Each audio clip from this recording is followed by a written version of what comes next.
Good evening. In Kachin State, the military carried out deadly airstrikes on Sadang Town in Wangma Township, leaving 8 civilians dead, including 2 children.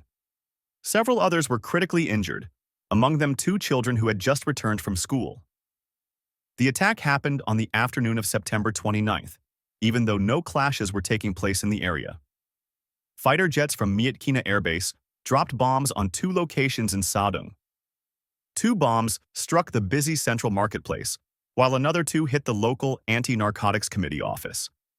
Rescue workers say the strikes were deliberately aimed at civilians. They confirmed that 8 people were killed, including U Ma Mu Le, Da Mi Ton Tin Luin, Ma Sanda, U A Yat, U A Y Wat, his son, and 2 other civilians whose names are not yet known. Local residents say the airstrikes occurred just as schools were letting out, which led to higher civilian casualties.